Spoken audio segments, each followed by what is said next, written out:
السلام عليكم ورحمة الله وبركاته، مشتركي ومشاهدي قناتي وصفات مجربة وأكيدة.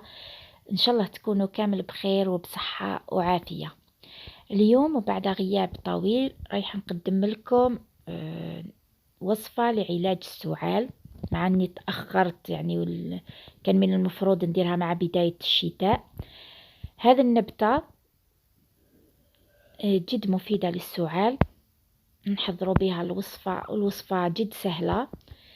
أولا لازم نحضروا مغلى نبتة الضرو.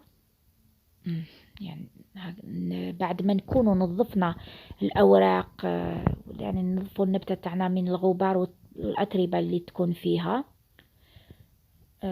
نكسروهم إلى قطع صغيرة ونوضعوهم في قدر كما راكم تشوفوا.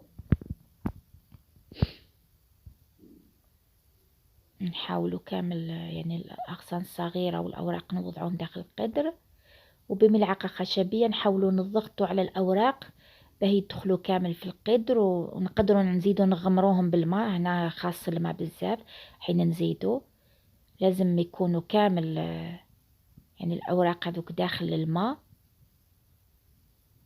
نحاولوا دايما ونزيدوا الماء، نشوفوا الكمية لازم تكون كثيرة. ونوضعوا القدر تاعنا على النار باه يغلي هكذا. وبعد ما يغلي راح نتحصلوا على المغلى نبات الضرو كما راكم تشوفوا هنايا اللون تاعو كيفاش يولي. لازم نحطوه في قدر تكون قديمة، يعني قدر قديم كما هذا، لانه راح يسود معانا من الاطراف. خلوه هكا دايما قدر قديم، نغليو فيه الاعشاب تاعنا والنباتات تاعنا.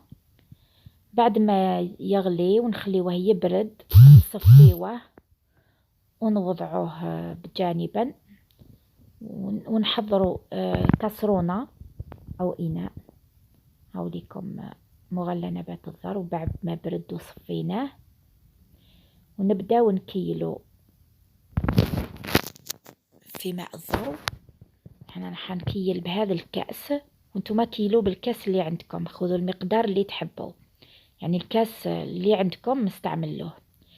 انا رايحه عندي كميه كبيره، راح نضاعف الكميه. رايحه نوضع 4 كؤوس من المغلى نبات الضرو. الكأس الثاني، الثالث والرابع. انتم تقدروا تحطوا حتى 6 كؤوس او كأسين، يعني على حساب الكميه اللي تحصلتوا عليها من مغلى نبات الضرو. انا حطيت هنا 4 كؤوس من مغلى نبات الضرو، ونضيف له كأسين من السكر العادي أو سكر كريستاليزي، وكما يقولوا في المغرب سكر سنيدة. نوضعوا كأسين.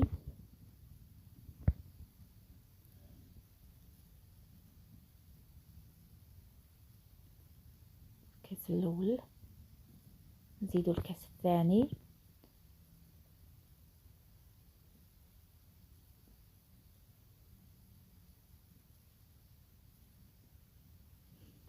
نليكم كاس ثاني. ناخذ ملعقة ونحركه جيدا السكر باه يذوب معانا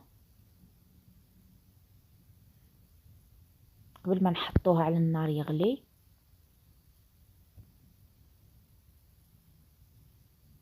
ونوضعوا الكاسرونة تاعنا على النار، ونخليه يغلي مدة 30 دقيقة إلى 40 دقيقة حتى نتحصلوا على الفقاعات هكذا.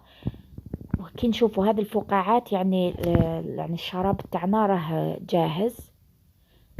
دوك تشوفوا كيفاش نتحصلوا على الشراب ثقيل، كي تشوفوا فيه كيما القطر لكن أخف.